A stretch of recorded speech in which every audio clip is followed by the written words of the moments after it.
जी जैन साहब फरमाइए।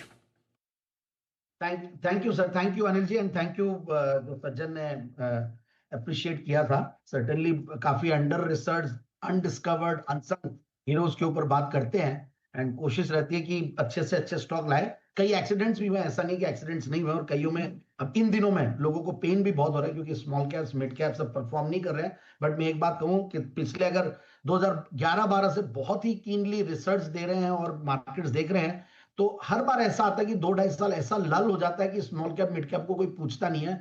बट फिर जब पूछने लगते हैं तो ऐसे रिटर्न्स देते हैं कि आपके वापस से रिटर्न्स निकलेंगे। तो मुझे लगता है कि वो समय सितंबर से लेकर अब तक ऑलमोस्ट 1.5 साल हो गए हैं, तो थोड़ा समय और लग सकता है, पेन और हो सकता है। और अब देखिए दूसरी तरफ एक और चीज जो आई है, क्वार्टरली रिजल्ट्स का जो सीजन है वो कोई बहुत बढ़िया से शुरू नहीं हुआ है।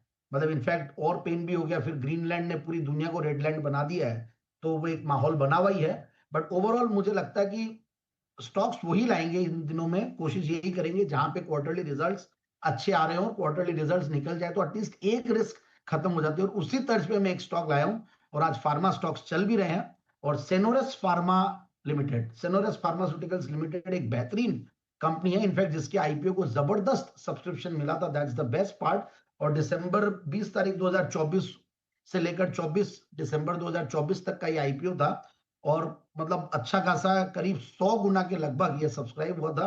और उसके बाद 391 की प्राइस पे आईपीओ आया था, और 600 रुपए पे लिस्टिंग, 600 रुपए पे लिस्टिंग होने के बाद मैंने एक बार पहले जेम्स में कवर किया, 850 के टारगेट 875 तक गया ये।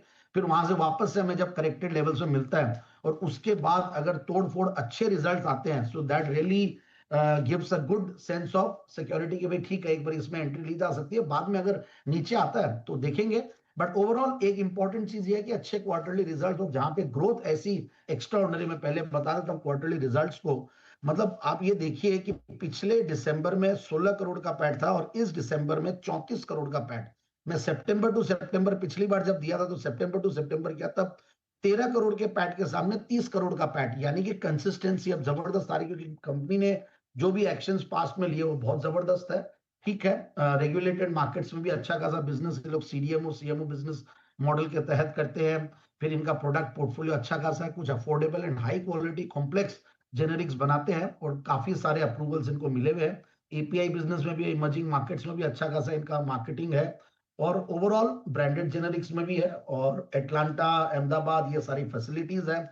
और मुझे जो और भी बढ़िया चीज लग रही है, मैं जब आईपीओ देखा तो उसके बाद इनफैक्ट इसको रिकमेंडेशन तो हमने दी थी, और मुझे ऐसा लगता है कि फंडामेंटल्स को देखते हुए और सेक्टर को देखते हुए, और जो कैश फ्लोज अभी ऑपरेशन से आ रहे हैं वो जबरदस्त है, रोबस्ट पाइपलाइन है, इनफैक्ट रेगुलेटेड मार्केट्स के लिए हाईएस्ट लेवल रेवेन्यू एबिटा पे बैठी हुई है। और एक इन्होंने एक्विजिशन भी किया है, अपनार फार्मास्यूटिकल्स, तो उसका भी धीरे धीरे अब वो आने लगेगा। इन्होंने इस पर कॉन कॉल में ये बात कही है। तो बहुत कुछ कहने को है अनिल जी, बट मैं एक बार अब वापस से नंबर्स पे आता हूं।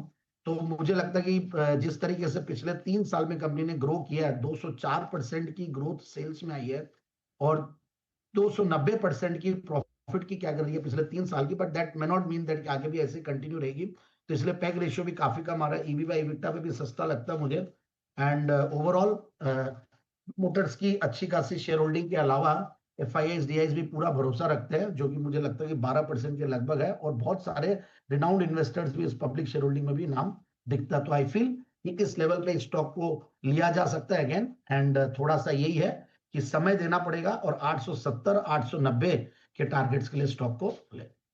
इस फार्मा आज हम देख रहे हैं जो भी एक्शन दिख रहा है फार्मा हेल्थ केयर स्पेस से ही है, और उसी स्पेस का एक नाम जैन साहब ने पसंद किया है 870 890 के बड़े टारगेट के। लेकिन इस बीच सोने से नजर हटने का नाम नहीं ले रही है, क्योंकि देखिए यहाँ पर आज फिर हमने अपर सर्किट सोने में लगता हुआ देखा है। 3% के आसपास अपर सर्किट लगता है और तुरंत ही रिलैक्स होकर 6% पर चला जाता है। 1,55,000 के ऊपर नया लाइफ हाई बन चुका है, और खुलने के साथ ही हमने देखा 4-4,500 रुपए के आसपास की बड़ी लंबी तेजी यहां पर बनती हुई दिखाई दे रही है। जैन साहब, कहां रुकेगा सोना यहां से? मतलब सीधा अब 2 लाख के पार, 2.5 लाख, कहीं लिमिट है इसकी रुकने की? नहीं, देखिए गोल्ड और सिल्वर ये दोनों का रेशियो देखना बहुत जरूरी है। और इनफैक्ट एक समय था, मुझे अभी पता है कि साल भर भी नहीं हुए कि 100 का रेशियो था गोल्ड और सिल्वर का, यानी कि गोल्ड सिल्वर से 100 टाइम्स ऊपर था। और अब धीरे धीरे ये देखिए 50 के आसपास आ गया, 45 से 50 की रेंज में, जो कि लोएस्ट कहा जाता है कि उस रेंज में जनरली तो सिल्वर रहता नहीं है। तो इनफैक्ट अब देखिए सिल्वर में काफी शॉर्ट पोजीशन अब देखने को मिलती है, लोगों से बातचीत करते हैं जिन्होंने ले रखा है, और वो जो हमारे फैमिलीज में रहते हैं वो एक अलग बात है, बट जो ट्रेडर्स है जो मार्केट को काफी ट्रैक करते हैं, इवन हम हमारी भी बात करते हैं तो गोल्ड और सिल्वर में हम लोग हमारे पीएमएस में, मल्टी एसेट पीएमएस में ले रखे थे, but we have also exited, क्योंकि अब एक रेंज के बाद ऐसा लगने लगता है कि बहुत हो गया और अच्छा पैसा आ गया, तो एक बार